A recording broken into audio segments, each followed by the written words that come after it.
According to Chinese folklore, the 15th of July marks the Zhongyuan festival, a day when it is believed the gates of hell open. On this day, it is said that ghost officers escort a multitude of lonely souls to the human world to receive alms. In keeping with tradition, people release water lanterns and burn offerings such as ancestral money and paper clothing. During this time, Master Gao assumes the role of an underworld banker. He prints currency for the realm of ghosts and ensures the circulation of this afterlife money. To prevent counterfeiting, Master Gao personally signs each banknote. His apprentice, Cho Xing, takes this ancestral money to the courtyard to burn as an offering to the spirits. At this moment, Master Gao notices the absence of another apprentice, Man Choi, which leaves him feeling puzzled. It turned out that Cho said Choi had gone to the theater to catch the grand opera. Master Gao was shocked when he heard the news because the opera there was for the deceased. At the theater, Choi was captivated by the opera, thinking he was the only one watching the show. In reality, countless lonely ghosts surrounded him. The Master Gao, who was present, used a grapefruit peel to open Chow's yin-yang eyes. Cho looked at the place and saw that it was indeed lively, with countless ghost generals surrounding a literary talent, admiring the stage troupe. Behind the ghosts were 4 ghostly figures holding long sticks with an extraordinary presence. These ghosts officers were there to escort the spirits. After the show, they would take the ghosts back to the underworld. Suddenly, a fairy-like ghost descended from the sky, as beautiful as a goddess. The female ghost sighed at Choi, who suddenly felt a chill and then opened his yin-yang eyes, finally seeing ghosts and the beautiful female ghost around him. But this fool still thought they are human. Master Gao was worried that the female ghost would take Choi's soul out, so he instructed Cho to act ignorant and lead Choi away. However, when Choi introduced the female ghost to Cho, she casually glanced at him, captivating him immediately. In no time at all, the female ghost revealed her true intentions. What she desired was to break free from the control of the ghost officers. Thus, under the pretense of being bullied by these officers, she hoped that Cho and Choi could take her side and help her. The two, having fallen for her beauty trap, immediately and without hesitation, affixed spirit-suppressing talismans on the ghost officers. With the ghost officers felled, the ghosts present at the scene saw their chance and began to flee wildly. Master Gao, witnessing this chaos, stepped forward with a cloth bag to capture the spirits. However, his efforts were in vain as he was alone and overwhelmed. Many of the ghosts ultimately managed to escape, leaving Master Gao no choice but to sigh in resignation where he stood. During that time, Choi, Cho, and the female ghost had become good friends. The female ghost's name was Lai, and with her magical abilities, she could appear with them at any moment. In gratitude for their help, Lai imparted a spell to them that would summon her whenever recited. Although they had assisted Lai, their actions had upset the master and the ghost officers. Upon their return home, they were confronted by the 4 ghost officers and the stern-faced Master Gao. The ghost officer conversed with Master Gao in an indecipherable language of ghost. After some negotiation, Master Gao grasped the officer's aim to apprehend the unruly ghosts. He proceeded to cast a spell involving burning paper, activated the reflective surface of the gossip mirror, and rallied all his fellow practitioners. Concerned about the chaos that the wandering ghosts could cause, Master Gao wished for his disciples and brethren to join forces in overcoming the ghostly menace. At this juncture, Master Shek, the senior brother of a Taoist priest from Mount Mao, arrived with his son to meet Master Gao. With a stern expression, he took the seat of authority and sternly reprimanded Cho and Choi for their mischief, revealing himself as a formidable character. Following a brief discussion, they all agreed to lure the ghosts into a trap and employ the innate 8-diagram tactics to subdue them. For the strategy of attracting the ghosts, Master Gao opted for tofu as the lure. Cho and Choi set up a tofu stall on the street, knowing that the cold delicacy was favored by ghosts. It wasn't long before a horde of ghosts, attracted by the aroma, came for the duo. Contrary to expectations, the ghosts showed no interest in consuming the tofu and instead pursued Cho and Choi with fervor. The pair led the ghosts to an open field where Master Gao triggered the 8-diagram tactics, manifesting a colossal 8-trigram pattern overhead that ensnared the ghosts within its confines. Master Gao then brandished a magical instrument to ensnare the ghosts within a vessel, with the intention of exerting control over them. However, Master Shek displayed a merciless streak. He unleashed a lightning bolt towards the ghosts, an action that could annihilate them entirely. Even Master Gao couldn't help but frown deeply at such a ruthless act. Master Shek and his son paid no heed to Master Gao's admonitions and persisted in swiftly gathering the ghosts. At one point, Master Shek caught sight of the female ghost Lai amidst the crowd and launched a lightning bolt at her. Fortunately, Master Gao intervened just in time with the 8-diagram mirror, blocking the bolt and saving Lai from certain doom. With a rapid sweep, the Taoists managed to subdue all the ghosts. The next day, Master Gao burned a large amount of ancestral money in the courtyard, as if helping the ghost officers arrest Ghost and sending ancestral money to them. This barely helped the two apprentices erase their responsibility, but the cost of buying the ancestral money was too high. Master Gao had to take his apprentices to help the boss Qian with feng shui to make some real money. At an inn, they encountered boss Qian and his daughter, Mary. Cho, recognizing the Qian family's wealth, boldly requested 500 gold coins for the feng shui consultation. In contrast, Master Shek offered the same service for just 10 gold coins. The trio of masters and apprentices not only failed to secure the deal but also seemed to have offended the clients, which was indeed unfortunate. Later, Master Shek's son, Qin, unexpectedly plucked a strand of hair from Mary. Recalling the sinister gaze he had cast upon Mary earlier, it was clear he was plotting some form of harm against the boss's daughter. Witnessing this act, the three masters and apprentices made a resolution to foil Qin's malicious intentions. In the dead of night, Qin conducted a dark ritual in a field, embedding Mary's hair into a talisman which he then set ablaze. Subsequently, his soul detached from his physical form with the malevolent intent of visiting Mary. Cho and Choi, who were not far off, had observed his actions and promptly summoned the female ghost, Lai.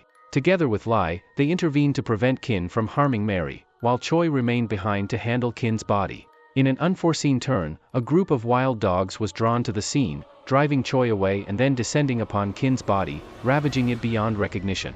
Mary had already fallen into a deep coma due to Qin's earlier meddling while she was reading. At that precise moment, Qin's soul had quietly entered Mary's room. As he was about to lift the quilt to execute his nefarious plan, a terrifying face appeared within it.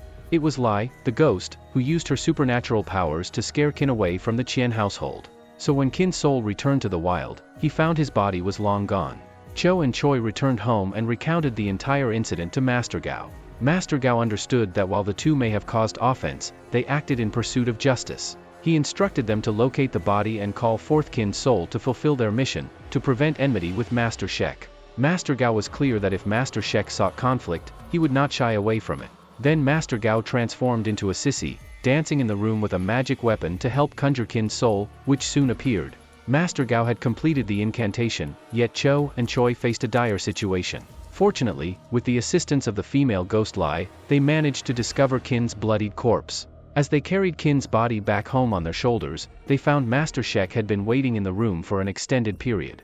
The sight of his son's mutilated face forced Master Shek to swallow his rage. Master Gao and his apprentices, having acted with the best of intentions, could not be immediately accused. Nevertheless, Master Shek was not ready to absolve them so easily. He demanded that Master Gao retrieve a coffin mushroom as recompense for Qin's unfortunate fate. The task seemed straightforward, but it was, in fact, a trap laid by Master Shek, signaling the start of a rift between the once amicable group.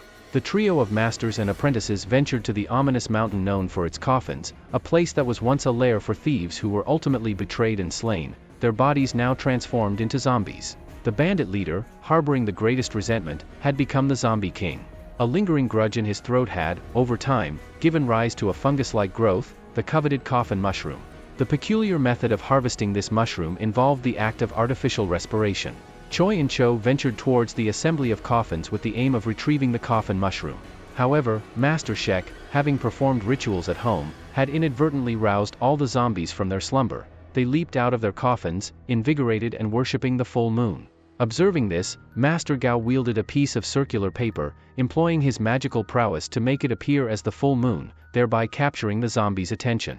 Under this ruse, Choi and Cho seized the moment to extract the essence of the zombie bacteria. As they were on the verge of completing their task, Master Shek decided to intervene once more. He called forth the Zombie King from his coffin and directed him along with the horde to assail the trio of masters and apprentices. Left with no choice, Master Gao and his companions were forced to flee, holding their breath as they went. The coffin mushrooms, being extremely cold, put immense pressure on the two apprentices, who passed the mushrooms between them to manage the chill. In a moment of urgency, Choi even transferred a coffin mushroom into Master Gao's mouth.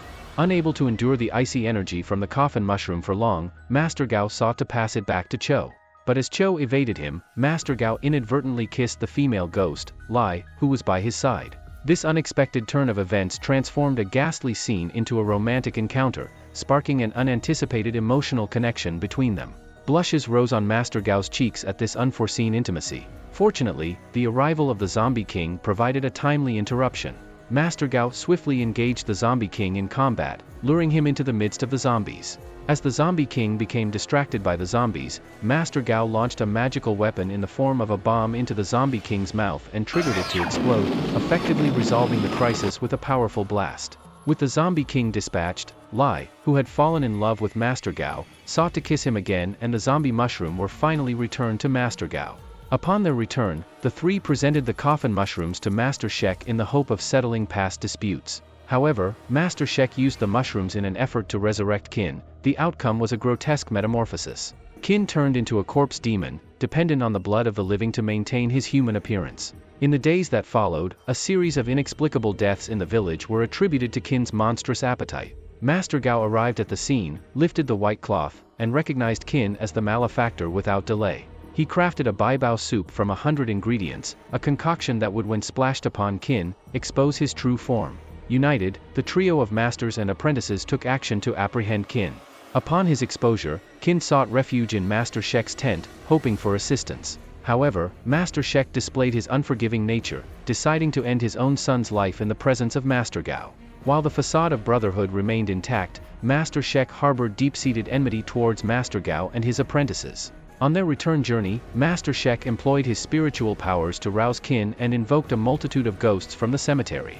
In a short span, a horde of ghosts laid siege to Master Gao's abode, shattering walls and pursuing Cho and Choi relentlessly. Though Master Gao's spell offered a reprieve against the spectral onslaught, it was clear that under the unrelenting assault, their defenses would soon crumble. Fortunately, they eventually found a way to deal with these ghosts. When Cho and Choi herded the ghosts into the room, it was time for Master Gao to take decisive action. He deployed a talisman to quell the multitude of ghosts, but as his supply of talisman paper dwindled, so too did his mystical strength. With besieged by ghosts, Master Gao, left with no other option, summoned the 4 ghost officers as a desperate measure. The presence of these officers struck fear into the ghosts, and Master Gao offered them a bribe of 40 million ancestral money to secure their aid in subduing the ghostly horde. Having spent so much money, Master Gao feels like his heart is bleeding. But one wave just flattened and another rose again.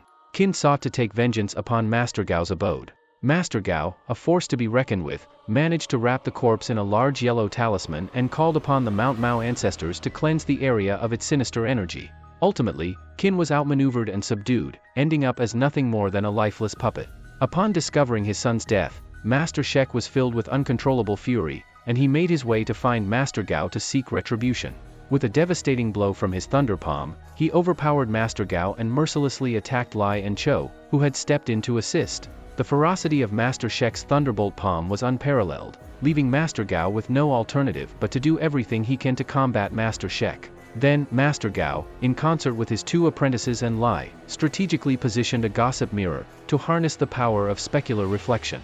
They managed to deflect the very lightning unleashed by Master Shek back towards him. In an ironic twist of fate, Master Shek was defeated by his own formidable skill, meeting his end at the hands of the very force he wielded. The story ends with the guys not only defeating their enemies but also with Lai falling in love with Master Gao, wanting to marry him in a wedding dress. However, this beautiful marriage ended happily as Master Gao ran away. But I want to say, that Master Gao is worth it.